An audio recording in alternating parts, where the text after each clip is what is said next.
I'm gonna have a moment of silence for Jessica Walter too. I don't know if you saw that. I don't even know who that is. Yeah, you do. Who is it?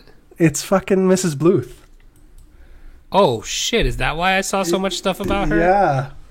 Oh, damn. I know, right? Oh no! All right, you got any best of Lucille clips we can play? Everything I do is so dramatic and flamboyant. It just makes me want to set myself on fire.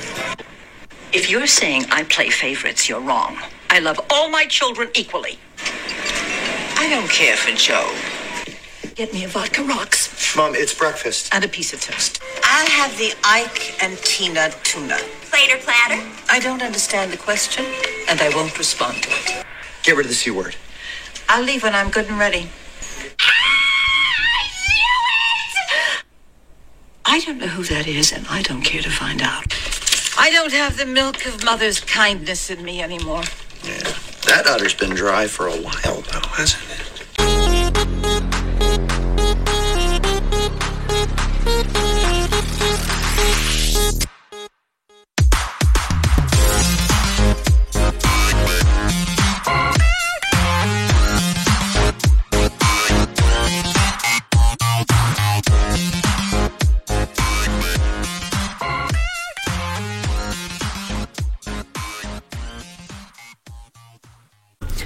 Hello and welcome to Wrecked Podcast. I am Bunchu alongside my esteemed colleague and co-host Chamber. Chamber, how you doing, buddy?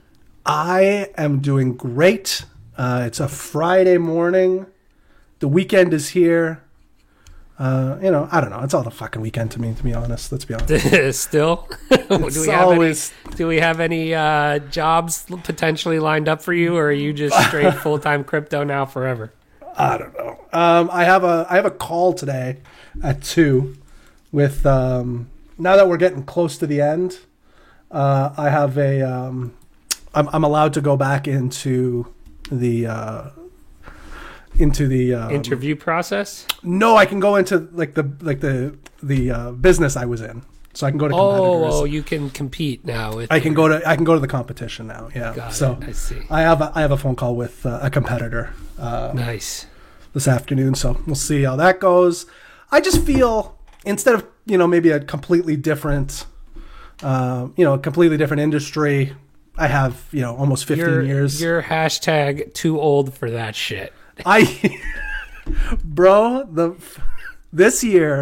This past 2 years, I'd say, I just feel older and older, man. You get creeping up on 40 is no joke. I really feel old. Wow.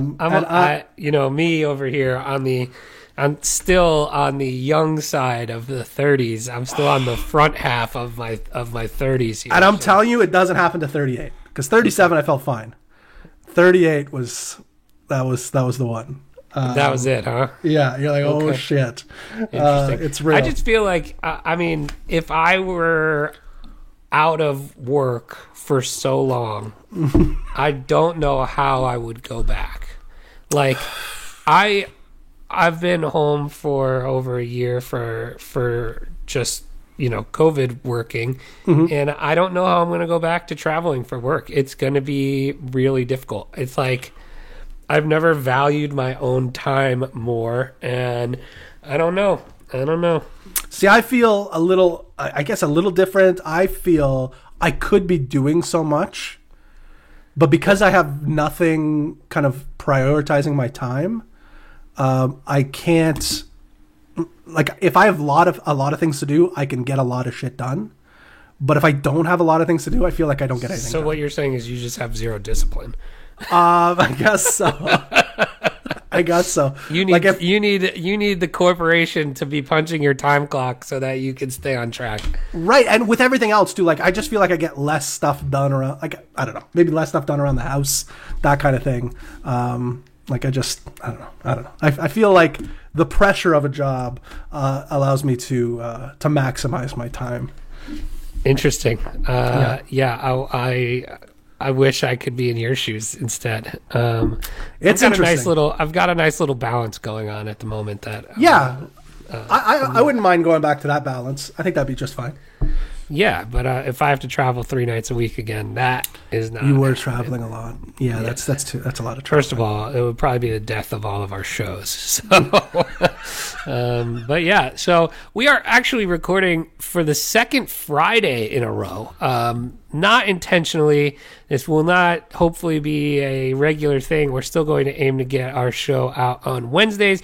I was sick this week, so I actually thought I might have COVID, so I went yesterday, got a test. You for real thought you had COVID? Yeah, I did, and I am luckily negative. So excellent. The good part of that is I'm supposed to get my second vaccine shot on Monday. You already got your first one? Yeah, so if I got COVID like days before my second vaccine after being really cautious and good for a year, I was going to be real pissed. That's upset. Yeah, that would be upsetting. Pissed. But yeah, so that this is the part of the show where in our show doc it says witty banter. So I'm not really sure what else we want to cover here. You got any other great life experiences going on? It was your daughter's birthday. How did that go? Lots of cake or what? Yeah, double cake. It was a double cake birthday. We had her birthday was on a Monday, but we were having people over. We had my dad and my stepmom over for the weekend. So I got a cake on Friday, and that cake was all gone by Sunday night. So on Monday, her actual birthday, we had to get another cake. Wow. So double cake birthday. I love the double cake going, and it seems like that happens more often than not in your household, which is a great thing. It all depends on the actual date of birth. If we celebrate a little early, then it can absolutely be a double cake birthday. Interesting. So what else are you into? Any recommendations you got lately? Anything like that before we get into the crypto news? What am I watching? I was telling you this morning I was watching Midsummer again for like the 5th time. Oh my god! If you haven't seen that, that is it's one of the weirdest, most effed up movies I've ever seen. It's not even that weird or effed up. It's a little bit. It's I've seen. Oh, come on! It's significant. Definitely. Maybe that's what Canada's like, but it's definitely not the weirdest movie I've seen. Okay. It's good though. It's definitely intense, but not too bad. There's probably like 3 or 4 kind of like intense moments, but it's very beautifully shot and acted. It's a good movie. But I've been watching. It's weird, people. It's definitely a little weird. It's basically about a cult and a Swedish cult. A Swedish cult, no meatballs present. So no, you know right from the start it's going to get weird, and the furniture looks strange as well. Yes, it ends very weirdly as well. There's animals involved. The ending is weird. It's and I've seen this a year ago, so it's still etched in your mind. Right, yeah, exactly. But anyway, all right, let's get into the crypto markets. What a week it's been. We're a little down from last week, Chamber. Yeah. We've got let's run through the top 10. Bitcoin at the time of this recording, a meager $53,307.17, down 8% in the last 7 days. Ethereum 1639 down around 8% as well. Cardano Tether 3, Cardano 4 minus 2%. Binance at 248 down 5%. Polkadot at 6. XRP. The diamond in the rough, up 16% in the past 7 days at 54%. Who's buying that turd? Who knows? Uniswap at 27.96, down 7.3%. So Uniswap now at number 8. So if you remember on our show from New Year's Eve, me and Ledger were on Team Uniswap as the coin that would jump into the top 10. So we are sufficiently winning. Do you remember what Josh and I picked? Yeah, you guys had Monero, correct? And then immediately it dumped. I would say within 2 weeks. So Monero is now at 24th in the rankings. Not good. Not good. 24th. I feel like it was top 15 when we. Yeah, no, it was like creep. It was definitely up there in that space. Yeah, so Theta Theta in a new coin in the top 10 at $12.32, up 46% this week. Do you know anything about Theta? I mean, I've seen it across my timeline, but I have no idea what it is. I don't really either. So let's take a look at what Theta is live and in person. $12.32. It is now ranked. Is it a platform? It's got a $12.3 billion market cap. This is how great we are at our jobs here. I just don't really. I've heard of it. I didn't know it was this big of a thing. This says the Theta Network, next generation video delivery powered by you. Theta Mainnet 3.0 in 96 days. Okay, so that doesn't seem like it's the catalyst for this pump. Let's see, news. March 15th, Theta Labs granted second U.S. patent for ultra-high transaction throughput micropayments to support decentralized video and data delivery. Interesting. Okay. So that's the most recent news article here from the 15th. Very interesting. I think we got to do a little more deeper dive into Theta here. Mm-hmm. I'm making a note. Hot off the press, Theta Labs. Yep, that's what I just said. Okay. There's Theta TV, which looks like a gaming esports on the blockchain. Oh, very interesting here. Are you a big esports guy? Well, I mean, I am now a digital horse owner, so I would say definitely now an esports guy. But do you know like the big people on esports, like, you know what I mean, that have like 2 million followings and all that stuff? I've been seeing, and it's mostly because those are not my historically not my type of games. So like what are these guys playing? Well, so these guys are playing like Call of Duty and Fortnite and stuff like that. And I was always a sports gaming person. So like I would follow some of the like the Madden streamers and stuff like that. But those I'd say that's kind of like the next level down from. Are they not close? Are they not close to that? Like if you're into I wouldn't say they're. I would think they're probably not. I can't say with certainty, but definitely the Call of Duties and the Fortnite people are kind of I would say bigger audience. Much bigger audience, I would think. Interesting. That's just me speculating. I don't quite know. That's what I take as fact these days. Yeah, well, you know.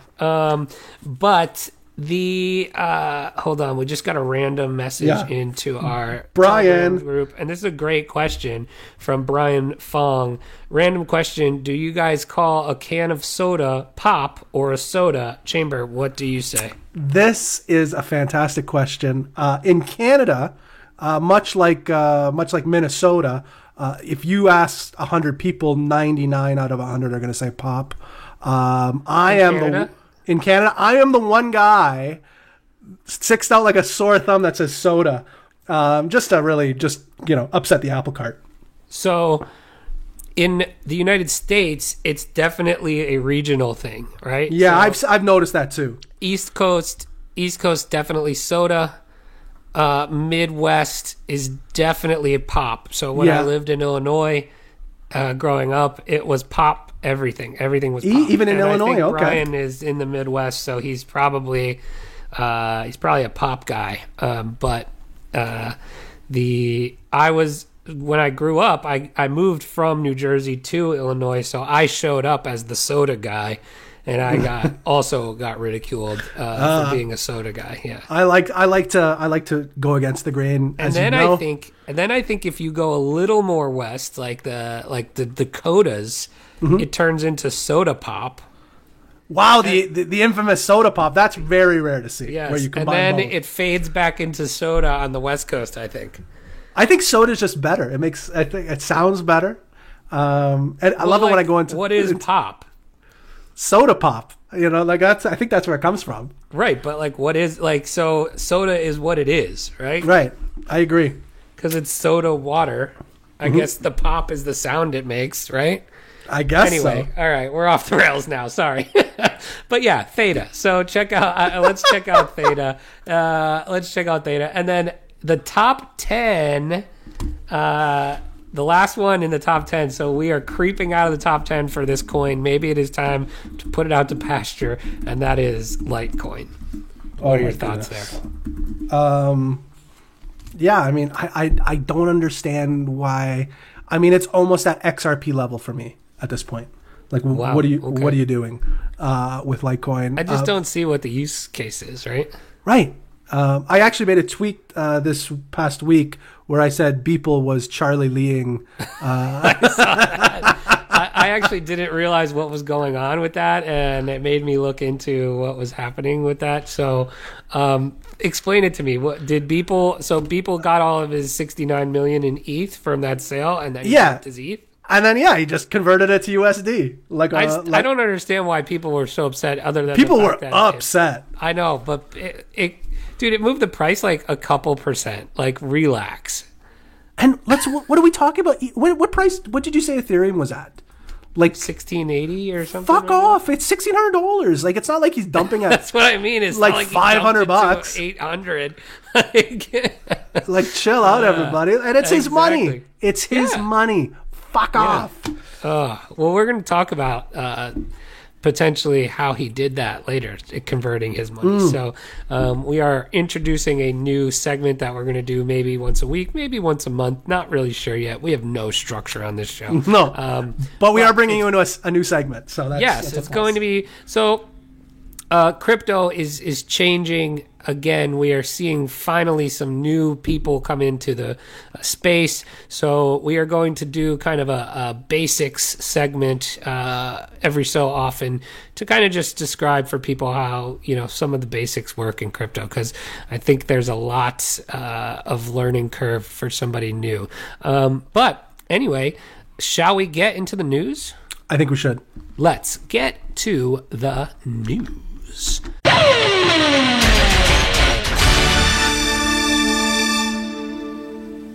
All right, where are we starting today, Chamber? I like the idea. I think the first one we should start with is going to be kind of the biggest news of the day, at least of today. 4,000 times more capital efficient. Uniswap team reveals details for version 3. So huge news about to come out on version 3 of Uniswap. Just a quick take here. New details about Uniswap's next iteration, version 3, were made public on Tuesday. Version 3 focuses heavily on making the decentralized exchange as capital efficient as possible. And version 3 is expected to launch on Ethereum May 5th. So what are we talking about for capital efficiency? Are we talking about liquidity? Are we talking about slippage? What are we talking about here? Do we know? So let's get into it a little bit deeper here. Last week, Hayden Adams, the Uniswap founder, captured what was perhaps the spirit of anticipation around the long-sought details of version 3 in a tweet. Quote, "If I have to go another week without publicly announcing details of Uniswap version 3, I might go insane." So that was like a little announcement of an announcement. The classic. Classic crypto. Adam was far from alone. Across the industry, market pundits have been pondering over the improvement features of version 3. Version 2, the current iteration. New details were published Tuesday and are set to be implemented, like I said, in May. At the heart of the upgrades is the ability for liquidity providers, LPs, to make markets within customized price ranges. So that's an approach dubbed concentrated liquidity. LPs are responsible for placing their assets into liquidity pools against which Uniswap users trade. This is comparable to Wall Street market makers who provide liquidity and thereby help traders move in and out of positions. So previously, LPs were required to have capital on standby for infinite range of prices for existence. So for anybody who doesn't know what an LP is, what are we talking about? So an LP is you get LP tokens when you basically, if you have a certain amount of sushi. But it stands for liquidity provider. Liquidity provider, yeah. So if you have a certain amount of sushi, so say you have 5 Ethereum worth of sushi, what you can do is you can take that 5 Ethereum worth of sushi, and then you also take 5 Ethereum, and you submit the contract to Uniswap. You then get LP tokens. So you now have LP tokens for Ethereum Sushi, and you can stake those and basically claim fees or basically get payouts for anybody trading either Sushi or Ethereum, or pardon me, going in and out of Sushi or Ethereum. So you get a percentage of the fees that are collected there. So it's been pretty advantageous for a lot of people. This is another way you can farm as well. So when you hear people talking about farming, they're actually creating liquidity provider tokens, and then farming those, or basically putting those on a particular site, and they're farming either new tokens. So I think that's what happened with I'm trying to think of some of the tokens that were created out of LPs. But if you had Sushi, I think you could get what was the one you could get from Sushi? It had a kimchi. I think kimchi was one. Do you remember that back in the day?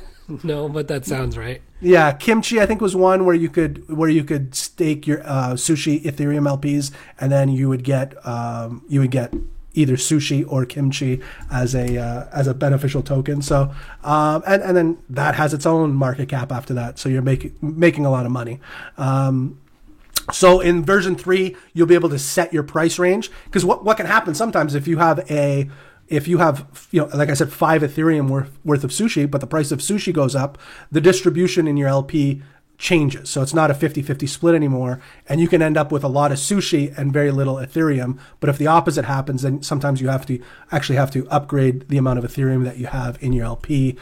So in version 3, you'll be able to set the parameters on where you want to be as far as a liquidity provider, which seems pretty interesting. Yeah, and then it says here that some of the other main new features are custom liquidity ranges, kind of what you were just saying, right? Enables multiple orders of magnitude of improvement in capital efficiency. So that's interesting, and it's meant to combine the best of AMMs and order book exchanges. So I'm not sure if this will lower fees. It could potentially. No, I don't think it would necessarily lower them by a lot, because isn't that really an Ethereum thing? Yeah, I think that will, hopefully that takes care of itself with Ethereum once Ethereum launches some of their new upgrades. It's getting rough out there. I've been hearing a lot of things coming down the pipe when it comes to fees on Ethereum. A lot of benefits coming, so hopefully that makes its way. But then you have some competitors that are coming in with do you think what's the lifespan of Ethereum here? Are we when do people get fed up?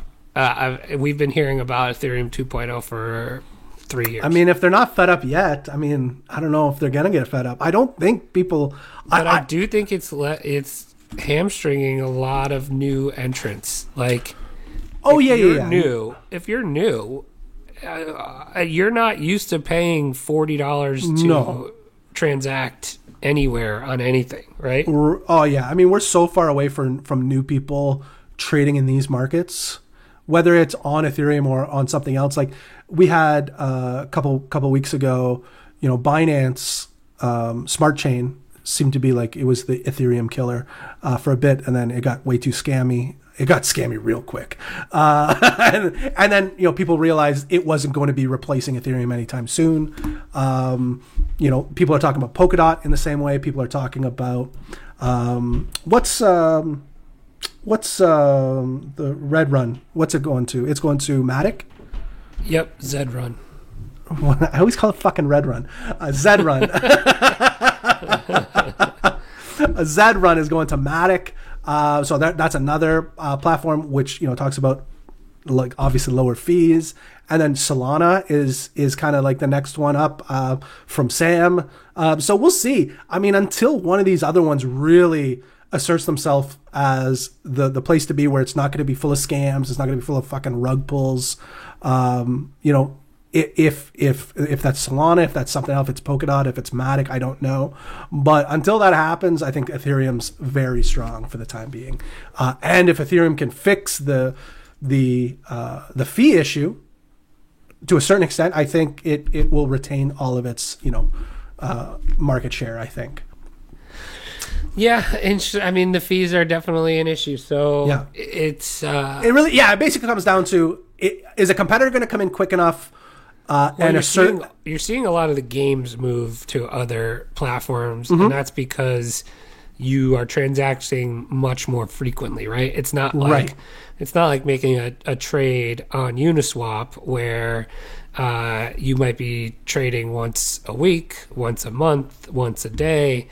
You know, in these games, you're transacting potentially multiple times an hour or whatever, right? So I think that's why we've seen a lot of these games, like you just mentioned, move to things like Flow, where Top Shot Yeah. is, or Matic, or these other blockchains where they're feeless. So it'll be interesting because And you bring up a good point. Maybe that's what it looks like in the future. Is there's certain blockchains for gaming and that sort of thing. There's going to be certain blockchains for trading or just transactions. You know what I mean? At a high velocity. So there are certain. I think that's platforms. so interesting from like where we came from 3 years ago, where like everyone was just trying to be the next Bitcoin in the sense that we just have the fastest transactions, right? Like versus really building out platforms. And I think we're seeing these platforms or other blockchains that are doing a multitude of these things. That's what's winning at the moment. Well, and it's kind of like we always equate it back to the internet. Google is the website we use for searching things, and Amazon is the website we use for buying things. Not the same website. You know what I mean? Like both Google and Amazon can't be one thing, or can't be all things to everybody. So there are certain websites for certain things, and maybe there'll be certain blockchains for certain things in the future. So we'll see. I think that's going to be true, right? So makes platform hunting attractive, I feel. Well, I think we're starting to see good projects. I think 3-4 years ago, it was just the idea of that. It's taken that long to build, right? Like Absolutely. So these things don't pop up overnight, and the ones that do usually aren't worth it. Right? But at the same time, we were seeing these types of things happening in 2017 with Neo and Waves and a billion other Ethereum killers, and now they just go by different names. You know what I mean? It's now Solana, it's now Polkadot, and they may or may not stick around. Like in 3 years from now, it'll be the 2020, 2021 versions of those same blockchains. You know what I mean? So what is it that has to happen for them to stick, or for Ethereum to lose some traction? Well, like for example, you brought up Flow. I think that's a great one because look, like we talked about NBA Top Shots a lot, NBA Top Shot a lot. It's one of the most popular things in blockchain right now. We're getting regular people talking about it now. They Dapper did an ESPN spot on it yesterday. Yeah, like, are you kidding me? That's what I'm talking about. So you have Flow that has created Dapper Labs that created a product to work on Flow. That is working extremely well, is extremely popular, allows for new participants to enroll extremely easily, and it's. I mean, you can now add more things. No, exactly, and you can add so many more things to Flow. So maybe Flow becomes the collectibles blockchain. There was another game that launched this morning at 5 Oh, was that the race one? Like and it was a shit show. I happened to be up with the baby feeding, and I just tried to buy something just to get involved, and it was a shit show. Like they processed all my transactions, which was 6 transactions. They took the money out of my account, and I ended up with nothing. Oh no! And I'm looking right now. Do I still have nothing? I don't know. Let's see. I better get a refund. That's all I gotta say.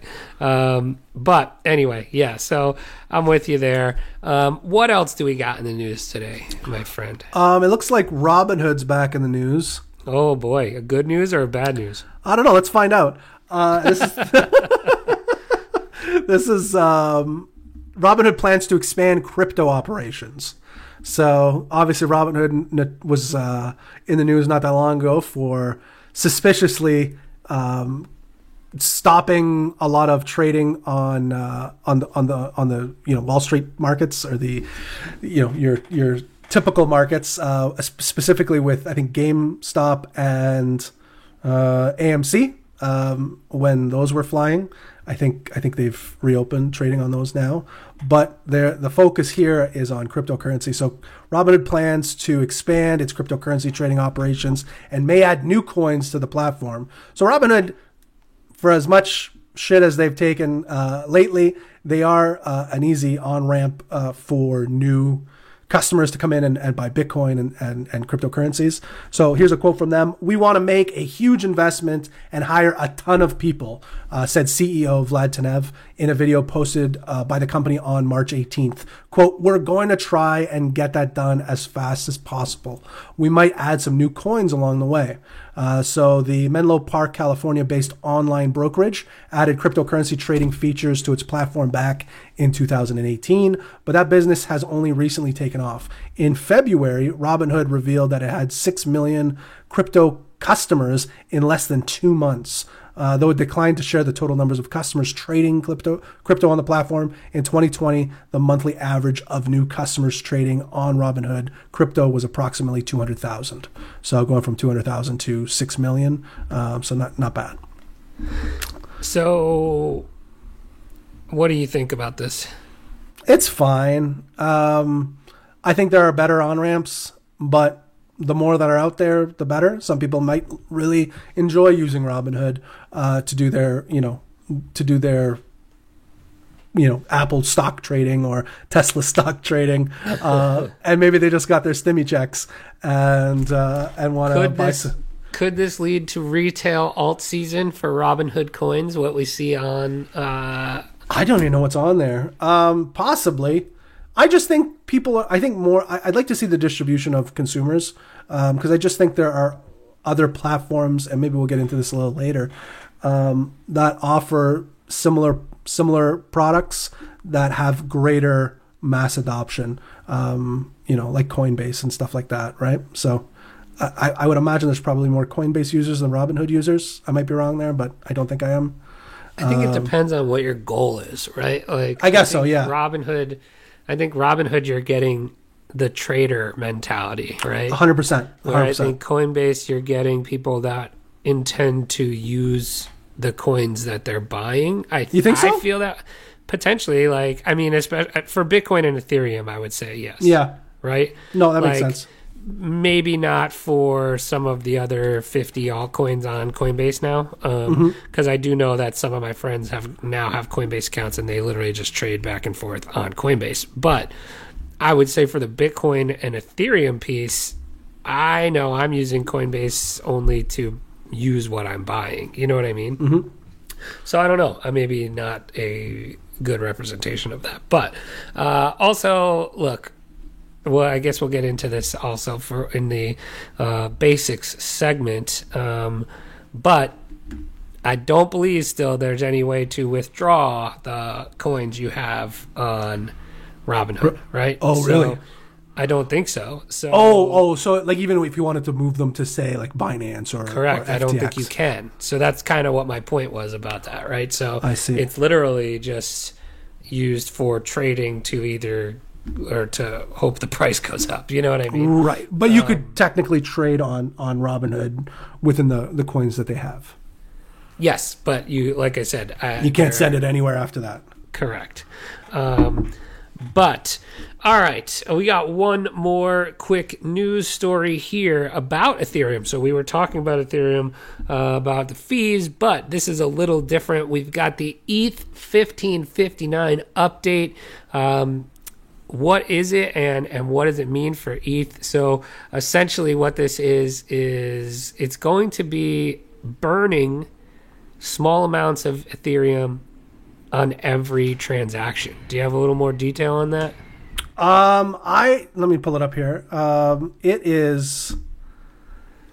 It's been talked about now for a couple of weeks, but that seems to be where Ethereum is going. I think they had an internal vote to all the proof of work, or not the proof of work, but the delegated proof of stake people voted on this, and it looks like it's going to be going deflationary, which means every time there's a transaction, a little bit of Ethereum is going to be burnt, and that the total number of Ethereum over time will come down.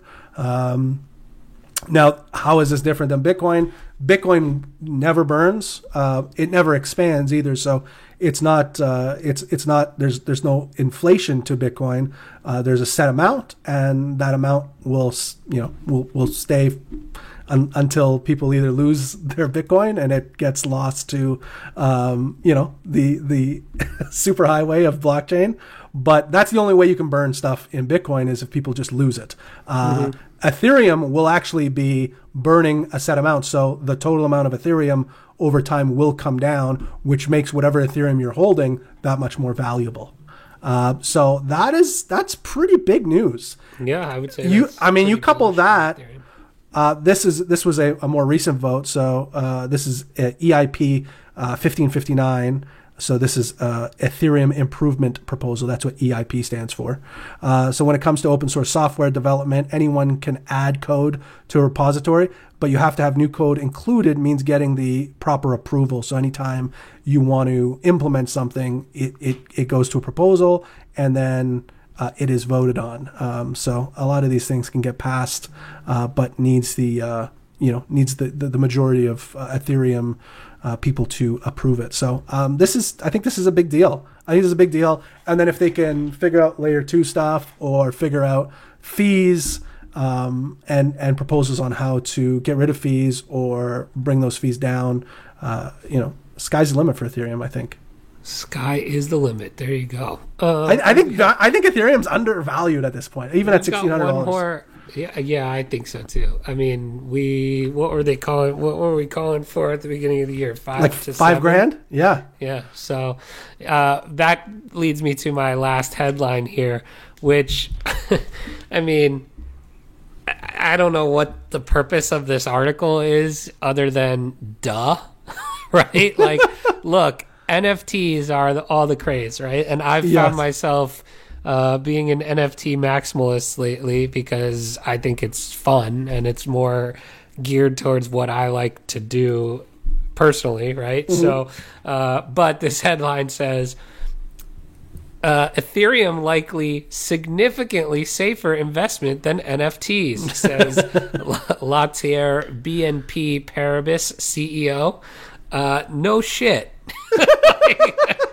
I mean, look, who would disagree with that? Oh, I bet you there would be. I bet you there's some CryptoPunks people. That it's a safer investment?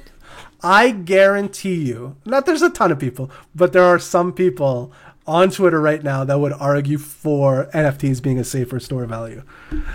Guaranteed there are people. Well, safer store of value. Or whatever we want to call it. Like, I just said that. I mean, no, but I guess you're getting into semantics there, because... less risky. I would say there are people that would argue that... I think that's what we're talking about in this article. It's less risky, yeah, right? I would say there are people that would argue that NFTs are less risky than Ethereum. Not that they're right. They're wrong. But they would argue it.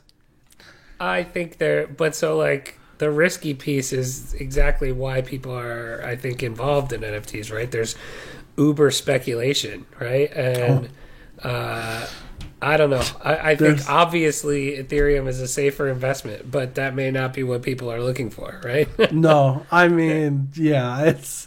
But look, I mean, all the arguments about in this article here, I'm not going to go into it, but are the same things people were saying about Bitcoin versus the dollar in 5 years ago, right? Right.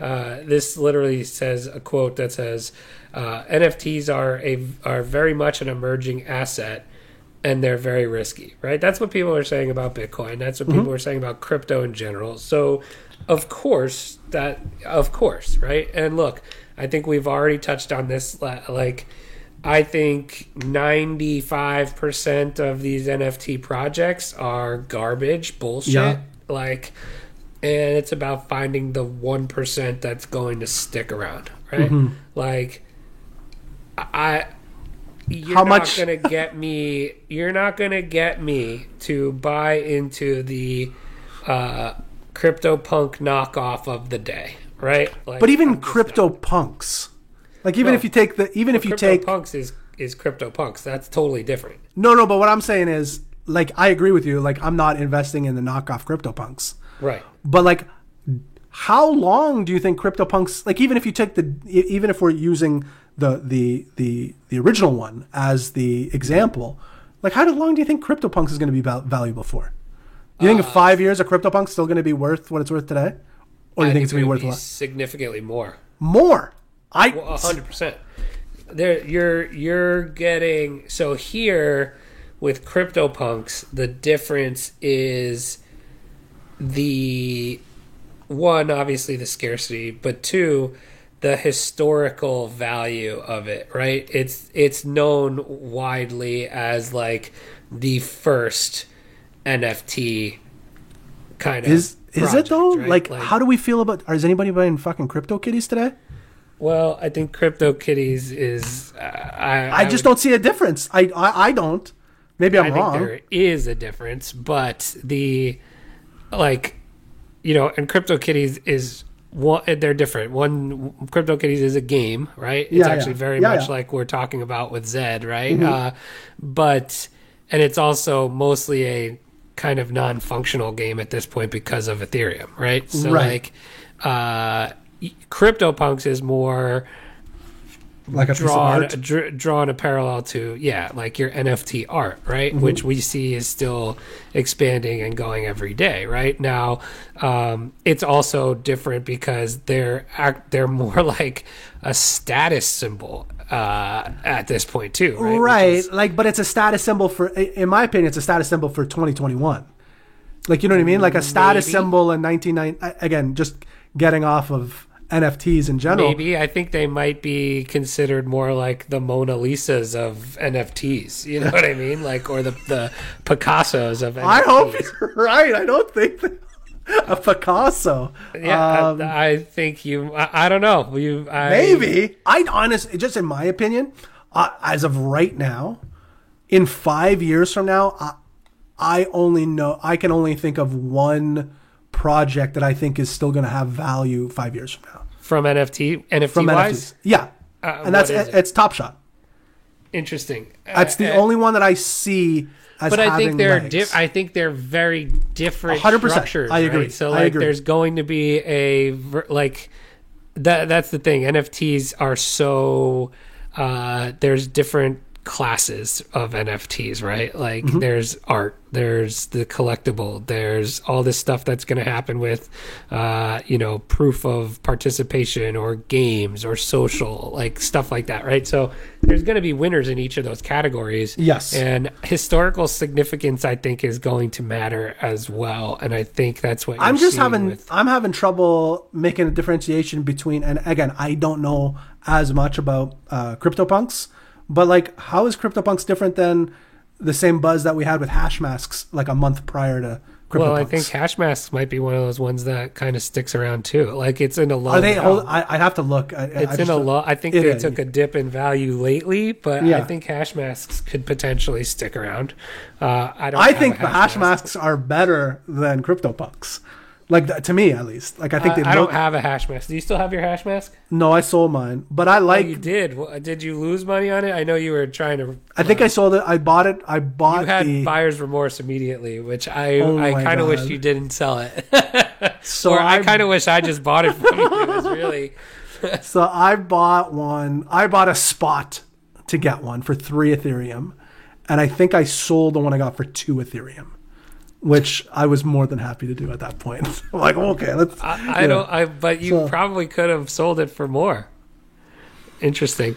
I don't think mine was that rare. Like, there are some that Okay, were I selling see. for more. So you bought your spot, and then the one you got wasn't worth the It was, rarity that you yeah, paid like for it your was. spot. It was an okay one. Okay, so I wasn't in on the whole hash mask drop, so I don't remember, or I don't know exactly how it worked. Yeah, That like makes more sense there to was me. some rarity. If you had a nice rare one, yeah, you could have probably got maybe 5 to 10 Ethereum. But that kind of means you were just trying to flip it, right? But I think the Like majority, you really weren't into the long-term vision of Hashmax. I was talking to Ledger, and we were DMing each other, and he said there was like 10 spots left at 3 Ethereum to get into the pre-sale. And he was explaining, he's like, oh yeah, some people got in at 0.1, some people got in at 0.5, Yeah, some people the bonding curve type yeah. thing. Yeah. I think he got in at like 1 Ethereum or like 0.5. And then he's like, there's only like X number, maybe there was 40 spots at 3 Ethereum. And then there was only like 3 spots at 100 Ethereum. So before closeout on this, 3 people needed to spend 100 Ethereum to get a spot. Somebody did. They did. In a blink of an eye, it was like, it was at like my level, and then it was closed within 45 minutes. Wow. So it means all the I'm 3 glad we had Ethereums. this conversation because I feel like there was an uncovered beast here that we just got into with. So, all right, Chamber saying no long-term value in CryptoPunks. I totally disagree on that. Let us know what you think. If there will be. Do you think CryptoPunks will be around 5 years from now? I mean, look, CryptoPunks they existed 3 years ago, Chamber, so they've already been around. People just didn't. That's a good point. People didn't have the NFT bug like they do now. Like, Right.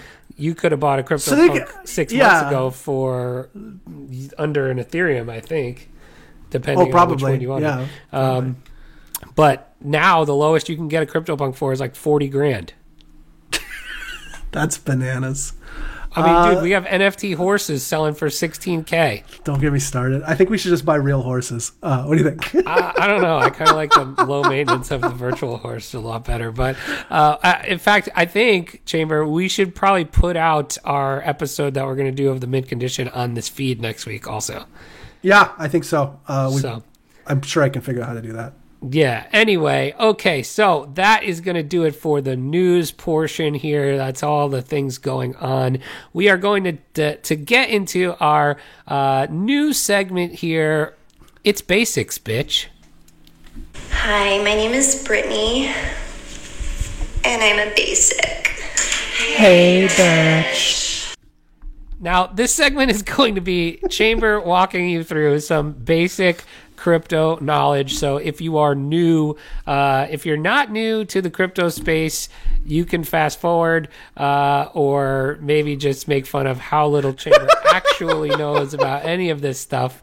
But here we go. So today's topic is onboarding or on-ramps and off-ramps. So how are we getting our crypto or our money into crypto and our crypto out to dollars if you wanted to do so. So what are we talking about here, Chamber? So what we'll do is I'll kind of speak for the international listeners, and then maybe you could kind of chime in for the American listeners. Because I think there's a couple of different ways. I think there are some easier ways in the US to do it than there are in Canada and maybe internationally. But kind of the easiest ones, I would say, if you're looking to buy your first amount of Bitcoin or Ethereum or Litecoin or Ripple or whatever bad decision you're looking to do, I would say the easiest one is Coinbase for an on-ramp. A lot of people talk shit about Coinbase, but at the end of the day, I think it's the most popular cryptocurrency app currently. Cash App might be in there as well, but specifically a cryptocurrency app, Coinbase is the easiest one. You can link it to your bank account. I know in Canada, certain banks get a little questionable when it comes to sending money to a cryptocurrency exchange. So check with your bank to see if you are. I'm in Canada. I use TD, and I've never had an issue. So it links directly to your bank account. I think there's limits. I think you start off with a lower limit, maybe like $100 a day or $200 a day. But after like a couple of purchases, that limit goes up pretty quickly. I don't know if there's any limit issues in the US, but in Canada, I think I can buy up to like 5,000 a day now if I wanted to. So it goes up pretty quickly. The only issue with Coinbase is once you purchase Bitcoin, you can't then convert it back to Canadian dollars and have it go back to your bank account. So it's a one-way. It's only an on-ramp. It's not an off-ramp. So Coinbase, it's on your phone. You link your bank account. It's very quick, very efficient, very easy. In my opinion, the easiest way to buy Bitcoin or Ethereum. Currently, off-ramp, there's a couple of different ways. In Canada specifically, I use CoinSquare. They're pretty good. Again, same thing. You link your bank account. You then send your Ethereum, your Bitcoin to that account on CoinSquare, and then you can convert it to Canadian dollars and it sends back. The newest one that I've been waiting to try, and I'll probably have this done in the next week or so, is FTX. I've converted. I'm a Samcoin Maxi now. FTX is, I think, probably one of the best centralized exchanges on the market currently. You can send your you can link your Canadian bank account. You can link your international bank account. So if you're in the UK, I think anywhere in Europe, anywhere in Asia, you can link your accounts. You can convert to any. I was looking at the list of fiat currencies, and it's got everything. So I think that's going to be the best one going forward. It's a little tricky. I don't know if they have an app that allows the easy access like a Coinbase does. But once you kind of get if you're kind of an intermediate cryptocurrency person, I think FTX you can use fairly simply now. You can send your money in, you can send your money back. I'm waiting for a little uptick in the market. I'm going to take a little bit of money off the table and try a transaction to my account, so I can kind of come back hopefully in a week or two and give you an update there. But I think FTX right now is the best. If you have a little bit of background in cryptocurrency, if you've bought some Bitcoin, if you bought some Ethereum already, I think that's the next step after Coinbase. You can trade a ton of currencies. There's a ton of fiat on-ramps there. There's a ton of fiat off-ramps there. I think that's the best route once you're in the water a little bit. What about in the US? How do you do it over there? Well, so I use Cash App every day to buy Bitcoin. I think it's the easiest. Fees are lower than Coinbase. And what I like about it is if you're buying to use it, you can literally buy it and send it immediately. There is some restrictions. You can send only $2,000 worth a day and $5,000 worth a week. You can use Coinbase works fine. Just know that if you're depositing to Coinbase originally, you're not going to be able to move that right away. So if you are buying to use, there's some other options. So this was something that happened to me. I had hit my Cash App limit, and I was trying to put more in, so I couldn't. If I bought with Cash App, I couldn't send it for the rest of the week. I see. So I was recently looking for somewhere to go to buy immediately, transfer immediately. So Coinbase wasn't an option. So I actually went to Trust Wallet. Trust Wallet was good. You could buy a bunch of crypto right on there. I bought Ethereum and sent it right away to my MetaMask.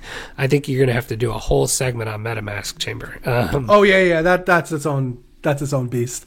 Yeah, so those are the ones I use most frequently. PayPal you can use now. I hate PayPal. I will never use PayPal. So, but just know, talk about really quickly centralized versus non-centralized and owning your own wallet versus not. So I actually have changed my opinion on this more recently. Yeah, that's because you lose all your coins. I lose a lot of coins. Which I did as well.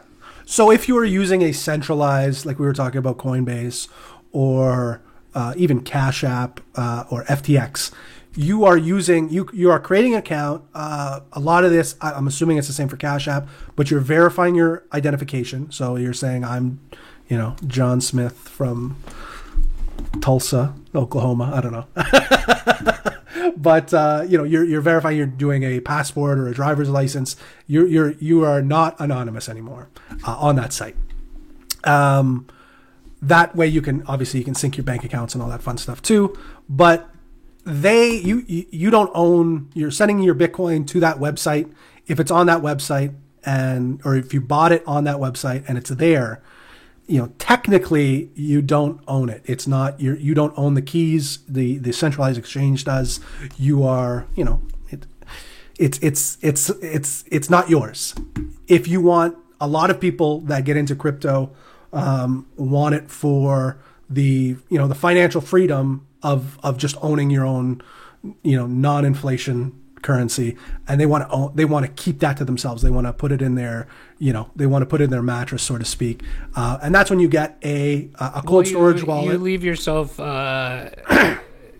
You're not exposed to any potential exchange Hacks, deficiencies, a hack, anything like that, right? Or just the exchange is shutting the doors down, and right, which we've seen. Yeah, so you are exposed. But if you want to, if you're more confident in yourself, you can get a cold storage wallet, which is, I use a Ledger cold storage wallet. Costs you, $100, $200 depending on the. I think that's a whole new beast. Yeah, but we should cover. But briefly, you can have this little device that you connect to your computer, and you can send your Bitcoin or you send your Ethereum to this little device. It's it's not attached to the internet all the time.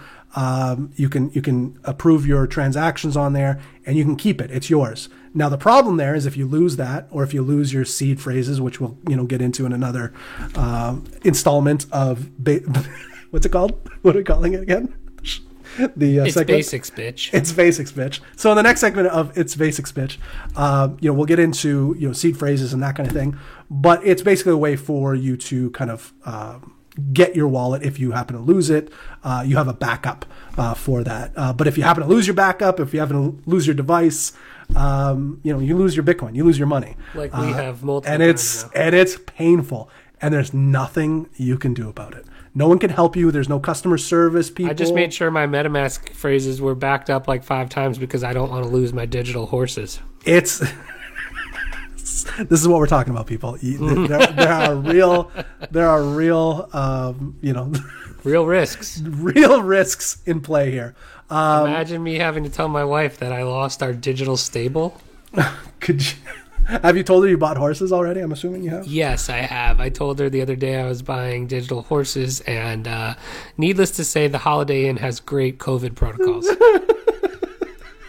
So, forever, I used to say you got to have cold storage. You got to, even MetaMask, you own your own keys there. So if you're using MetaMask, back it up. But you got to back that shit up, and you got to double back up and have backups. Maybe put away in a freaking safety deposit box. Use a real fine woman when you back that key up. Yeah, you know it. So I'm a big fan of centralized exchanges now for holding some of my. You're such a bitch. Well, I'll tell you why. A lot of these companies can't be trusted. Coinbase, I can't be trusted. Coinbase has insurance in hand, so if anything does happen, they have your account is insured. I believe FTX does as well, and I believe Binance does as well. I was just looking at my MetaMask because I was going to back it up again a 4th time, and it's just a graveyard of shitcoins. Oh my goodness! Yeah, try not to look at that sometimes. It's a graveyard of zero balanced shitcoins that I used to own that I don't own anymore. So that's good. At least you don't own them anymore. Yeah, no, I sold them all for digital horses. So. Anyway, all right, that is going to do it. Thank you for your basics segment. We'll probably do these maybe once a month, so not to bore the normal listener crowd. But we do feel it's important to keep touching on these basics as new people come into the space. So that is going to do it for us. Before we go, I do just want to give a shout out to our buddy at Crypto Leonidas. He was helping us out with the show for a couple weeks, did an awesome job. So I just wanted to say thank you to him really quickly. And that's going to do it for us, Chamber. What do we got next week? Who knows? I think we might have to put the Zed episode out here. So yeah, we'll do that. Maybe we'll do that in coordination with our other show. So they come out on the same day. So whether you're listening to The Mint Condition or Wrecked, you'll get the same show. You'll hear our real names if you haven't already. It's weird. I feel like suck. Dude, they suck. I think we should just go back to Chamber and Bunch on the other show. I'm totally fine with that. Let's do that. You were excited about using our real names, and I was like, "This is." I do like Chad and Joe. Sounds cool still, in my opinion. Now you ruined it. Nobody got this far in the episode. Don't worry. But that's true. But that's going to do it for us this week. We'll have another episode out, hopefully maybe if we do that episode on Tuesday, probably Thursday. Then. But anyway, until next time, don't get wrecked, and that is financial advice. Hey everybody, thanks for listening.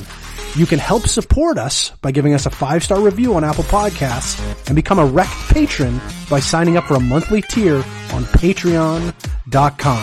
That's patreon.com/Wrecked podcast. Don't get wrecked.